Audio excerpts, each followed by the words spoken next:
Hi guys, welcome back to my channel and this is the part 2 of how to analyze a particular section of a mock.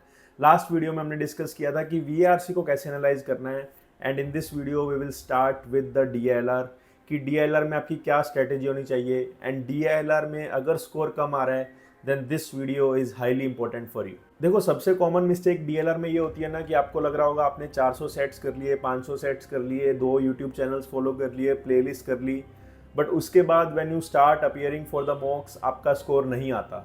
And जब ये चीज़ होती है तब बहुत सारे बच्चों को ये समझ नहीं आता कि हमारी गलती क्या है, हमारी वीकनेस क्या है, हमें फोकस कहाँ करना चाहिए। And even after seeing the mock score वो 2-3 जगह से और चीज़ें ट्राई करते हैं, but again the problem is same कि उनको यही नहीं समझ आता कि मुझे ट्राई क्या करना चाहिए। देखो अनलाइक VARC और क्वांट्स, DLR एक ऐसा सेक्शन है जहाँ पे टाइम टू टाइम आपको देखना पड़ेगा कि आप गलती क्या कर रहे हो। बहुत सारे बच्चे पेपर को अटेम्प्ट करने में गलती करते हैं एंड बहुत ही ऐसे कम बच्चे होते हैं जिनको सेट समझ नहीं आता या जिनसे सेट सोल्व नहीं हो पाता। Right, solving the set during the exam या under the time pressure is completely a different game rather than solving the same set on the YouTube or solving the same set after the mock. So इस video में basically बहुत ही simple चीज़ें discuss करेंगे, जो 5 ऐसी चीज़ें हैं है ना जो आपका स्कोर बूस्ट कर सकती है and you will see an improvement within next 21 days with this strategy. So step 1 is DLR sectional analysis. जब भी आप मॉक देके ख़त्म करोगे तो hand to hand make sure कि within 24 hours you have to analyze your DLR section. और analyse आपको कैसे करना है, पहले तो आपको वो सारे सेट सोल्व करने हैं जो आपने एग्जाम टाइम में सोल्व नहीं किए। And if it takes 30 minutes then it's completely okay, but if you are taking more than 30 minutes to solve just one single set, that means that will not help you at all. Even if you are able to solve the set in 60 minutes, that means you are not preparing yourself for the exam. You are just preparing yourself to solve the set after the mock. So whenever you are trying the sets after the mock, make sure you are able to solve the set within 30 minutes under any condition. अब set solve करने के बाद आपको 4 या 5 sets जितने भी आए हैं उनके सॉल्यूशंस देखने हैं और उनके सॉल्यूशंस को आपने अपने सॉल्यूशंस के साथ कंपेयर करना है कि जो सॉल्यूशन प्रोवाइड किया गया है वहाँ पे क्वेश्चन जो एक्सप्लेन कर रहे हैं वो उनका थॉट प्रोसेस क्या है और आपका थॉट प्रोसेस क्या है। बहुत बार आपका सेट सोल्व हो जाएगा बट जो आप अप्रोच ले रहे होगे वो बहुत ही ट्रेडिशनल अप्रोच होगी या वो ऐसी अप्रोच होगी जो शायद आपको एग्जाम टाइम में नहीं लेनी चाहिए। So you have to be very selective while doing the set कि मुझे कौन सी अप्रोच लेनी है, मुझे कैसे सेट को सोल्व करना है, because in the DLR there could be multiple ways to solve the set. But अगर आप ये प्रोसेस अपने आप को और क्वेश्चन जो एक्सप्लेन कर रहे हैं उसको कंपेयर करना स्टार्ट कर दोगे, which we miss a lot of time, because ये छोटी छोटी चीज़ें हैं जिस पे हम ध्यान नहीं देते। हमें लगता है कि सिर्फ सॉल्यूशन इंपॉर्टेंट है, सिर्फ आंसर्स इंपॉर्टेंट है, but if you start comparing your self with the question जिसने बनाया है, जो एक्सप्लेन कर रहा है, तब आपको सटल डिफरेंसेस दिखेंगे कि यार शायद मैं इस वे में सोचता या मैं इस वे में क्यों नहीं सोच पाता। Right, if you start focusing on that thing after 1 or 2 months you will see a significant improvement in how you approach the set, in the way you are focusing on the information. This is the first step. अब second step क्या कहता है? Second step basically ये कहता है कि you have to catch the right information. बहुत बार बच्चे अगर एक सेट में 8 पॉइंट्स दिए हुए हैं तो you start with the first point. Yes, obviously you should read all the 8 points, but it is not necessary to start with the first point only. Right? आपको फिर देखना है कि सबसे ज़्यादा information आपको कहाँ पे मिल रही है। According to that, you have to make a decision whether you have to start with the first point or 5th point or 8th point. जहाँ से आपको सबसे ज़्यादा इन्फॉर्मेशन मिल रही है वहाँ से आपको स्टार्ट करना चाहिए और जहाँ से आपको बहुत ऑब्वियस इन्फॉर्मेशन मिल रही है वहाँ से स्टार्ट करना चाहिए। और कई बार आपको सारे पॉइंट्स में से कोई 2-3 पॉइंट ऐसे मिलते हैं जो हाईली इंटरलिंक्ड हैं, तो आपको हमेशा वहाँ से स्टार्ट करना चाहिए। और अगर वहाँ पे चीज़ों को एज्यूम भी करना पड़ा then make 2-3 cases, but the point is once you assume the things you will get all the information about the other points. तो जो इंटरलिंक्ड पॉइंट्स हैं वो हमारी प्रायोरिटी पे होने चाहिए। तीसरी चीज़ जो बहुत सारे स्टूडेंट्स मिस करते हैं that is reading out on the questions. बहुत सारे स्टूडेंट्स सोचते हैं कि पहले मैं क्वेश्चंस सारा सेट पढ़ूंगा, उसको सोल्व करूंगा, then I will go to the questions. But this is a very wrong approach because sometimes the questions will help you a lot in knowing what direction you have to take to solve that set.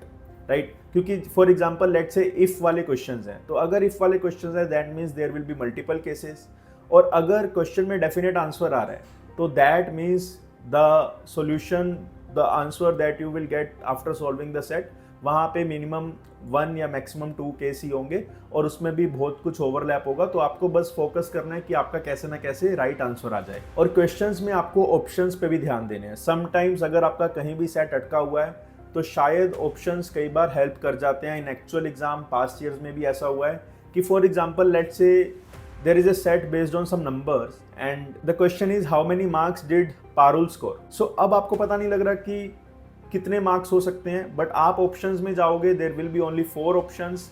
चारों options का आप एक अलग अलग case बनाओगे। So most probably the 3 cases will be incorrect and एक ही case बच जाएगा। तो आप उस केस के ऊपर पूरा सेट सोल्व कर सकते हो। और ये बहुत ही अच्छी ट्रिक है, बट स्टार्टिंग में डिफिकल्टी आएगी, but once you become habitual to that आपको सेट सोल्व करने का बहुत ही मजा आएगा। Fourth point is focus on set selection and sequence. बहुत सारे स्टूडेंट सोचते हैं कि मैं स्टार्टिंग से ही सेट सोल्व करूंगा, मैं इनिशियल 5 to 6 मिनट्स डिवोट नहीं करूंगा सेट सिलेक्शन में, सीक्वेंस डिसाइड करने में, but you are completely wrong here. आपको 101% सेट सिलेक्शन एंड सीक्वेंस पे टाइम देना चाहिए। The simple logic is that कि अगर आप 5 मिनट दे के 6 मिनट दे के ये डिसाइड कर पाते हो कि which is the hardest set and which is the easiest set, तो आप जो टाइम वेस्ट करने वाले हो हार्डेस्ट सिलेक्ट को करने में, वो ऑब्वियसली रिड्यूस हो जाएगा। तो see the first 5 to 6 minute as your investment in selecting the right sets, in selecting the right sequence. ये बहुत इंपॉर्टेंट है। सेम पेपर सेम बच्चे को अगर हम 2 डिफरेंट ऑर्डर्स में देंगे तो उसके स्कोर में बहुत ज़्यादा डिफरेंस आएगा। बट अगर आप हर मॉक में ये प्रैक्टिस करोगे कि आपको एक अच्छा सीक्वेंस डिसाइड करना है, अच्छे सेट्स को सिलेक्ट करना है, then just with this approach, with the same knowledge, you will see a significant boost in your score. Fifth point वो है जो शायद आपको रियलिटी प्रोवाइड करेगा कि the more number of sets you solve, the more number of solutions you see through the YouTube does not mean that you will score very good marks in the exam or in the mock. बहुत सारे बच्चे ये सोचते हैं, last तक सोचते रहते हैं, उनका एग्जाम में स्कोर नहीं आता, उनका मॉक्स में स्कोर नहीं आता, but still they keep pushing themselves कि मैं बहुत ज़्यादा सेट करूँगा, बहुत ज़्यादा सॉल्यूशंस देखूंगा, बहुत ज़्यादा डिफरेंट टीचर्स को सोल्व करूँगा। अगर आपके लिए वर्क कर रहा है then obviously you can go for that, but if this thing is not working for you then definitely you have to start practising at least 2 sets on a daily basis. आप video solution देख रहे हो चाहे नहीं देख रहे, but आपको हमेशा 2 सेट्स मिनिमम डेली प्रैक्टिस करना है with your hands, with pen and paper. आपको सॉल्यूशंस पे रिलाई नहीं करना, बिकॉज मोस्ट ऑफन सॉल्यूशंस देखने के बाद सेट ईजी लगता है, but before that the situation is completely different. So we will be highly focusing on solving the sets with our hands so that we can experience that kind of pressure which you can't experience in the YouTube videos. So इसके लिए there are a lot of free resources. One resource is there on my website www.roadtocat99.in. वहाँ पे हम daily targets release कर रहे हैं, तो वहाँ से आप क्विज मोड में सेट्स को अटेम्प्ट करना स्टार्ट कर सकते हो। That would be a very good start. And believe me, आपको एक्सेल शीट किसी भी चीज़ की नहीं बनानी to analyse the DLR section, but हाँ आपको एक नोटबुक बनानी है जहाँ पे आपको नोट करना है कि how you performed during the mock. By performance I mean how you behaved, how you selected the set, were you nervous, if you were nervous how did you control that. ये छोटी छोटी चीज़ें हैं जो आपको एग्जाम में बहुत help करेगी, बिकॉज बिलीव मी मॉक्स में आप वो प्रेशर एक्सपीरियंस नहीं कर पाते जो आप एक एक्चुअल एग्जाम में, जो कैट में करोगे। तो अगर आप फ्रेशर हो या रिपीटर हो but you become nervous during the exam, तो believe me you have to work on this soft skills कि अगर नर्वसनेस आया तो आपको उसको कैसे टैकल करना है। Because if you fail to do that तो सिचुएशन बहुत ही डिफरेंट हो जाएगी, कहानी भी पूरी डिफरेंट हो जाएगी।